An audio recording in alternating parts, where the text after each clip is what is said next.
Hello folks, welcome back to the channel. It's been a little while, but we're finally getting into this brake problem. If you've been watching the channel for any length of time, you'll know that the trooper suffers, or my trooper suffers from a real bad handbrake. So today we're going to try and remedy that.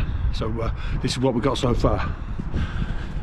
Normally on the back of the troopers, you have a hydraulic caliper, which is your foot brake, and then you have a cable here on the handbrake, which goes into an internal drum. A very small set of shoes go inside there into an internal drum. I'll show you on the other side.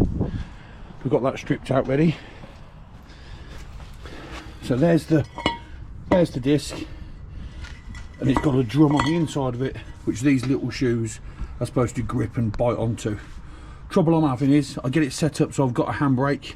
I'll go out and you drive through two muddy puddles or a bit of wet, and then the brakes just don't seem to hold the truck anymore, or the handbrake doesn't. So half of the trouble I think is that on pickup trucks nowadays, like the new stuff, even the new Toyotas, the new Mitsubishis, they all have drum brakes on the back, and the handbrake works on that drum brake. But when they get wet, your foot brake or your pedal is drying that out every time. Every time you press the brake, it's got a chance to warm and dry. Whereas these, once they're wet and dirty, they stay wet and dirty because all your braking is done by the caliper on the disc. So my plan is to remedy that, get rid of it, and come up with something else. So let's take you in the shed and see what we got.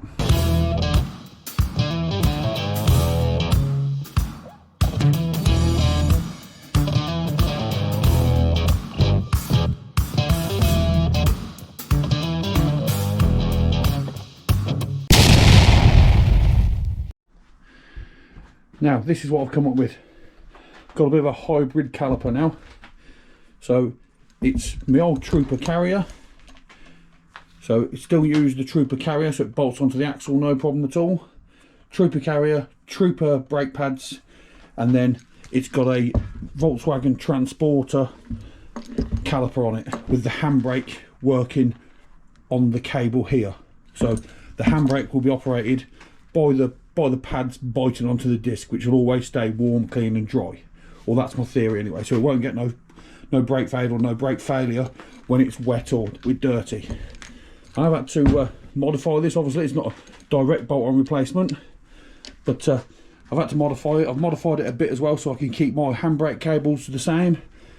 I was going to use the Volkswagen Transporter cables, but there's 3 cables and they're very short. My truck is a short wheelbase, but I do run long wheelbase handbrake cables so that I can still flex up and not pull tight on those cables. So that's the one I've done, and it bolts on. It's going to work perfect. So let's get stuck in and show you what it takes to get to this stage. That's an old trooper caliper there.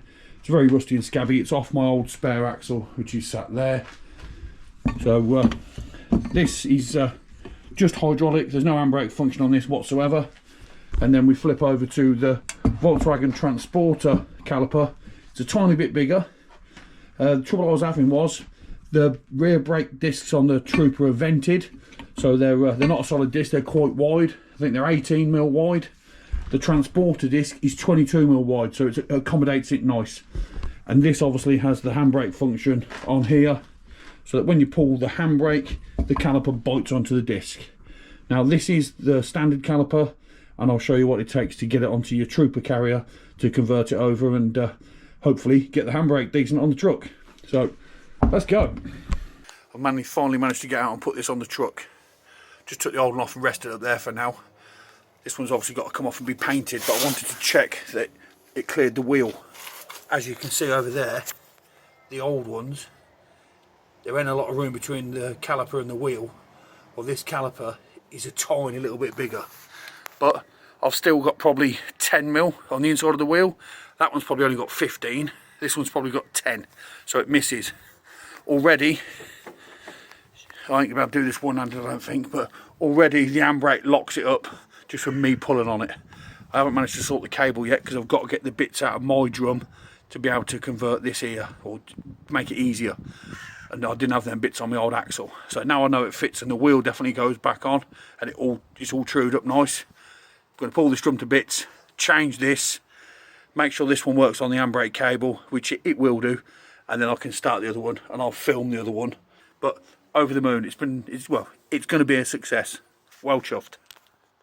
Well, I've just been at the front and took the old caliper carrier off my truck. It's already a bit cleaner than the spare one I've got, and it's already had a coat of red. It's going to get another coat, but just thought it would be easier to use this one. Well, the first thing we have to do is the old caliper uses 8mm sliding pins. So the new one uses 10mm. So we're going to put this in the drill press and just drill those holes out to 10mm. There's plenty of cast there to drill into. It's not like we're weakening anything.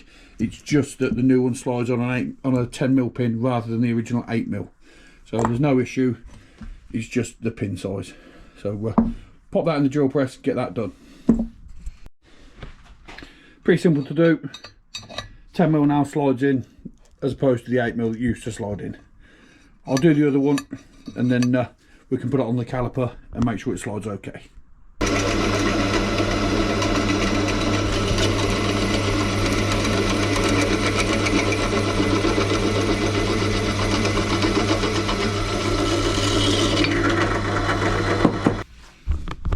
There, that's both of them done. Slides in perfect. It's only got a bit of grease on them, be lovely.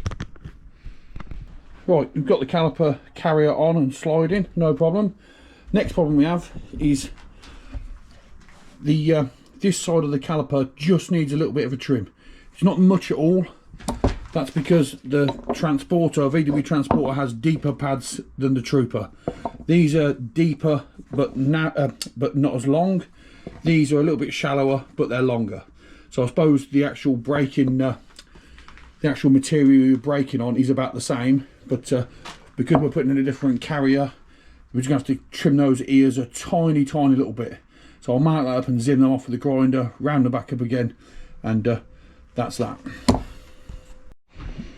As you can see, that's all we've got to trim off. Just there, you can see the two Sharpie lines. Trim them off and then it will sit on the carrier nice and even. So that's assembled now. We've got the caliper in the carrier, put the rubber boots back on, a little bit of grease, and it's hard to do one-handed, but you can see now that we have got a sliding, no problems there. So the trickiest bit of this bit now, or part of this conversion, is the actual handbrake cable itself. You can see I've had to make that up there. I'll show you that right now.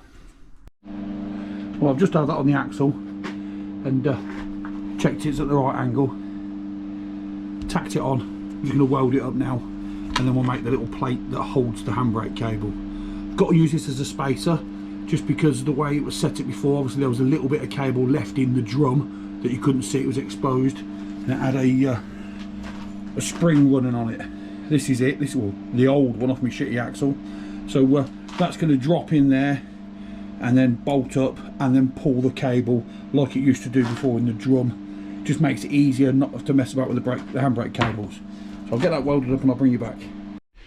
Well, I've got that welded on there. That's welded on. Now we've got to make a little plate to mount onto there to hold the handbrake cable. So I've just drilled a hole.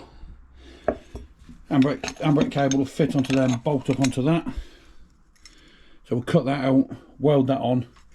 I have a couple of nuts on the back that are welded captive, and that's what's going to hold the handbrake cable onto that. So I hope it's making sense to you. Should be. It's fairly straightforward. As I say, we've got to have this for me cable to come through, and I've got this excess which used to be in the drum. So this needs a little bit of converting yet, we'll get to that, but it's going to come up there and it's going to pull down through the tube. This is a spacer, but also like a guide tube, if you like. It's to hold the cable but also to guide it. It doesn't rub on it. Obviously the spring there is to protect that. That happens inside the old drum, but it's exactly the same as it used to be, just a little bit of a different setup. I hope that makes sense to you. Right then, fast forward 20 minutes. We've got that bracket there cut. It's exactly the same now as the other one. So that's just going to hold the handbrake cable. Obviously you can see I've just mocked it with a cut down bit there, but so that's that. That one's the same. Now obviously it's got to grip this arm somehow. And my plan when I first started this, where's it gone? Hold on, I'll cut that bit out till I find it. Where's it gone? Ah, there it is. Now my plan was to use this part. This part is out of my old drum, and that's what held the cable. I was going to cut that off and weld it on there just to make things easy, but that is cast. You can't weld cast to normal steel, it just cracks. You can, but it's not advised anyway. It just keeps cracking and you can't do piss all with it. So I had to think of another way to do it.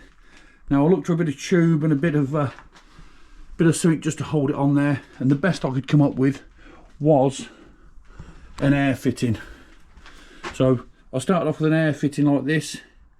I've cut it off, I've welded it on there. You can see there's a slit there for the cable to go into. The spring retains in one side, this retains in the other. It's got a little cutout and a little bit in there to hold the cable so the cable can't slip out, and then when you pull the handbrake cable it pulls that together. Let me just show you that now. Hold on, let me just set you up so I can do it with the pliers and you can see it and witness it. But so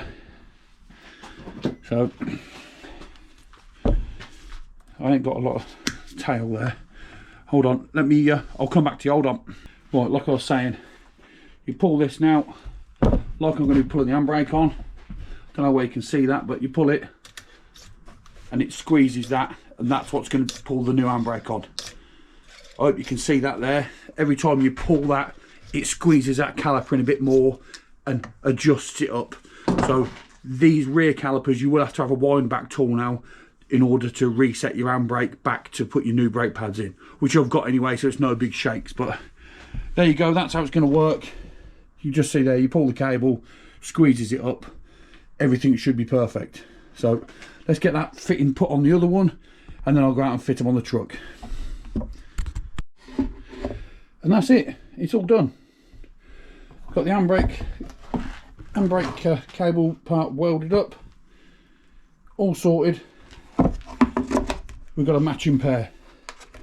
Now I've been messing about with this that long, I ain't gonna have time to paint that one up. They're gonna have to get fitted to the truck as we're going laying in this weekend. So I'm gonna go out, bolt them up, bleed them up, and if you want to know how they get on, join me next time when we go out and test them on the lanes. Thanks very much for watching, take care, see you soon, bye bye.